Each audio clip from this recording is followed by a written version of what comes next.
हरे कृष्णा। आज की इस वीडियो में हम आपको बताएंगे कि कैसे करें ज्येष्ठ मास की निर्जला एकादशी 2025 व्रत का पारण। क्या होगा निर्जला एकादशी व्रत को खोलने का सही समय और सही तरीका। क्या होगी निर्जला एकादशी व्रत को खोलने की पूजा विधि और इस एकादशी व्रत को खोलते समय क्या गलतियां आपको भूल से भी नहीं करनी है। तो ये सब जानना चाहते हैं तो वीडियो अंत तक जरूर देखें। निर्जला एकादशी का व्रत रखकर भगवान श्री हरि विष्णु के श्री कृष्ण रूप की पूजा की जाती है। इस एकादशी को भीमसेनी एकादशी, पांडव निर्जला एकादशी और रुक्मणी हरण एकादशी के नाम से भी जाना जाता है, क्योंकि इसी दिन श्री कृष्ण ने मां रुक्मणी का हरण किया था। पांडव भीम सिर्फ इसी एक एकादशी का व्रत करके साल में पड़ने वाली सभी 24 एकादशियों का फल प्राप्त किया करते थे। निर्जला एकादशी का व्रत करने से व्यक्ति को प्रेत योनि दिलाने वाले ब्रह्मवध और अन्य बड़े पापों से भी मुक्ति मिल जाती है और भक्तों की सभी बड़ी छोटी मनोकामनाएं भी पूरी होती है। इस एकादशी का व्रत पूरा करने वाले व्यक्ति को मोक्ष की प्राप्ति होती है। साथ ही भगवान विष्णु की कृपा से भक्तों के जीवन में धन समृद्धि की वृद्धि होती है और इस जन्म के खत्म होने के बाद ऐसा जीव वैकुंठ लोक को प्राप्त करता है। इस एकादशी का व्रत खोलने के लिए एकादशी की तिथि का समाप्त होना आवश्यक है। इस बार निर्जला एकादशी का व्रत 6 और 7 जून 2 दिन को रखा गया है, इसलिए इस बार निर्जला एकादशी पर एकादशी की तिथि समाप्त होगी 7 जून शनिवार को सुबह 4:47 तक। पर केवल एकादशी की तिथि खत्म होने पर ही एकादशी का व्रत नहीं खोलना चाहिए, क्योंकि नियम के अनुसार एकादशी के बाद शुरू होने वाले हरिवासर के समय में भी एकादशी का व्रत बिल्कुल नहीं खोलना चाहिए। इस बार निर्जला एकादशी के बाद शुरू होने वाला ये हरिवासर का समय समाप्त होगा 6 जून 2025 शुक्रवार को सुबह 11:25 तक। यानी अगर आप 6 जून को निर्जला एकादशी का व्रत कर रही हैं तो इस समय तक भी आपको अपना निर्जला एकादशी का व्रत नहीं खोलना है। द्वादशी की तिथि शुरू होने के बाद ही एकादशी का व्रत खोला जाता है। इस बार निर्जला एकादशी के बाद द्वादशी की तिथि प्रारंभ होगी 7 जून 2025 शनिवार को सुबह 4:48 पर और ये द्वादशी की तिथि समाप्त होगी 8 जून 2025 रविवार को सुबह 7:17 तक। आइए अब जानते हैं 7 जून को द्वादशी के दिन पड़ने वाले सभी शुभ और अशुभ मुहूर्तों के बारे में, ताकि आप गलत मुहूर्त में अपना निर्जला एकादशी का व्रत ना खोल लें। 7 जून शनिवार को द्वादशी पर सूर्योदय सुबह 5:44 पर होगा। सूर्यास्त शाम 7:07 पर होगा। इस दिन ब्रह्म मुहूर्त प्रातः 4:08 से सुबह 4:56 तक रहेगा।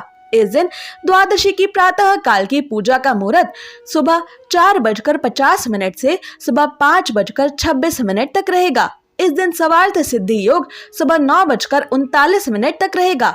अभिजीत मुहूर्त सुबह 11:58 से दोपहर 12:52 तक रहेगा। अमृत काल दोपहर 2:56 से शाम 4:45 तक रहेगा। आइए अब जानते हैं 7 जून को द्वादशी पर पड़ने वाले अशुभ राहु काल के बारे में, क्योंकि राहु काल के समय में भी निर्जला एकादशी का व्रत नहीं खोलना चाहिए, वरना आपका एकादशी व्रत करना असफल हो जाता है। 7 जून 2025 शनिवार को द्वादशी के दिन राहु काल सुबह 9:05 से सुबह 10:45 तक रहने वाला है। इस अशुभ राहु काल के समय में भी अपना निर्जला एकादशी का व्रत ना खोलें, ना ही द्वादशी की पूजा करें।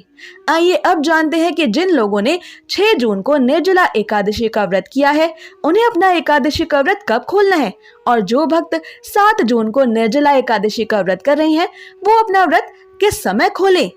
तो जिन भक्तों ने 6 जून शुक्रवार को निर्जला एकादशी का व्रत रखा है वो 7 जून 2025 शनिवार को द्वादशी के दिन दोपहर 1:44 से शाम 4:31 के बीच अपना निर्जला एकादशी का व्रत खोलेंगे। और जिन भक्तों ने 7 जून शनिवार को निर्जला एकादशी का व्रत किया है वो रविवार 8 जून 2025 को सुबह 5:23 से लेकर सुबह 7:17 के बीच अपना निर्जला एकादशी का व्रत खोलेंगे।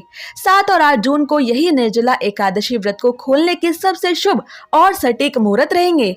आपने निर्जला एकादशी का व्रत चाहे 6 जून को रखा हो या 7 जून को, इन्हीं तय शुभ मुहूर्तों में अपना निर्जला एकादशी का व्रत खोलने से आपको निर्जला एकादशी व्रत करने का संपूर्ण फल प्राप्त होगा।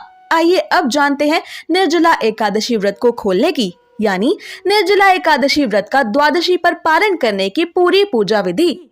एकादशी व्रत का पारण करने से पहले ये ध्यान रखें कि मुहूर्त के हिसाब से द्वादशी तिथि शुरू हो चुकी हो।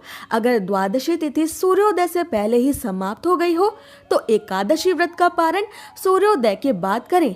इस बात का खास ख्याल रखें कि द्वादशी तिथि के अंदर ही पारण ना करना पाप करने के समान होता है, इसलिए द्वादशी तिथि के शुभ मुहूर्त के अंतर्गत ही एकादशी व्रत का पारण करें, तभी आपको एकादशी व्रत का पुण्य मिलेगा, अन्यथा आपका एकादशी का व्रत मान्य नहीं होगा। एकादशी व्रत का पारण समय सुबह यानी प्रातः काल का ही होता है।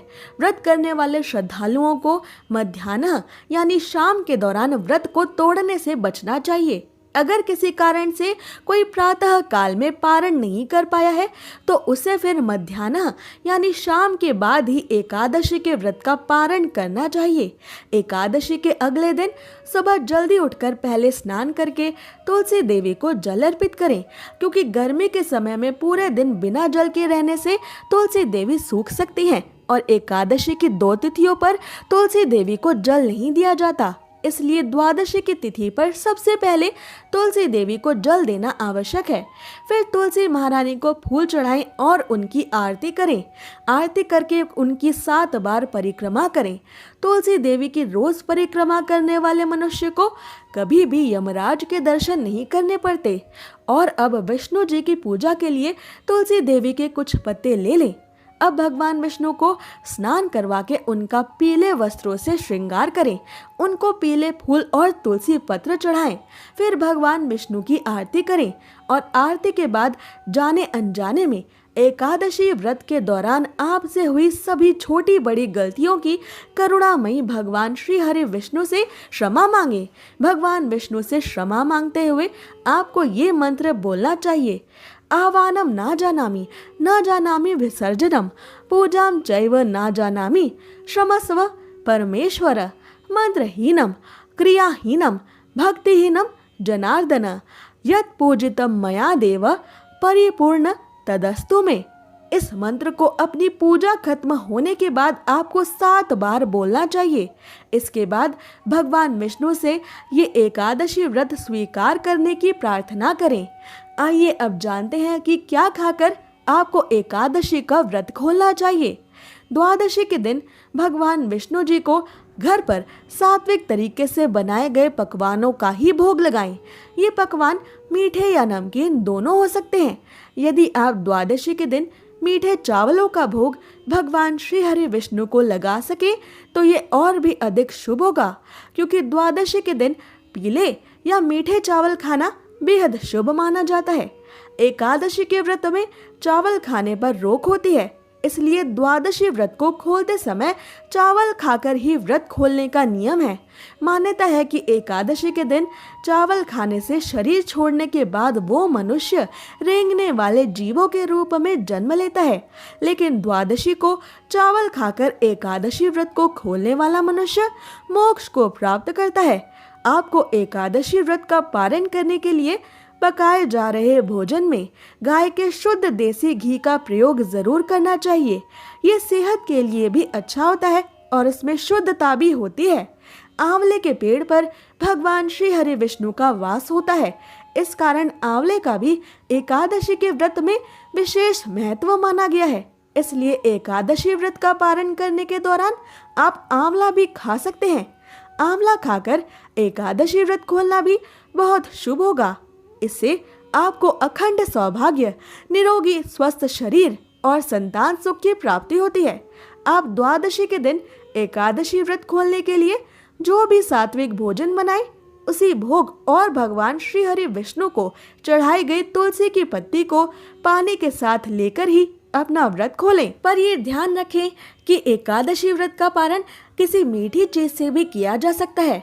व्रत के पारण के लिए आप भगवान श्री हरि विष्णु को भोग में मिठाई और मौसमी फल भी दे सकते हैं। पारण के भोजन में सेम की सब्जी खाने का भी विशेष महत्व माना जाता है। विशेष तौर पर एकादशी के व्रत में सेम को कफ और पित्त का नाशक माना गया है। ऐसे में एकादशी व्रत का पारण करते समय सेम को एक अच्छे भोज्य पदार्थ के रूप में देखा और माना जाता है। पारण के दौरान आप सूखे मेवे जैसे कि बादाम, पिस्ता, अखरोट और किशमिश भी खा सकते हैं। इसके अलावा दूध और दूध से बनी मिठाइयाँ या चीज़ें भी एकादशी के व्रत के पारण में खाई जा सकती हैं। ऐसी ही और ज़रूरी जानकारियों और व्रत कथाओं के लिए हमारे चैनल को अवश्य सब्सक्राइब कर लें।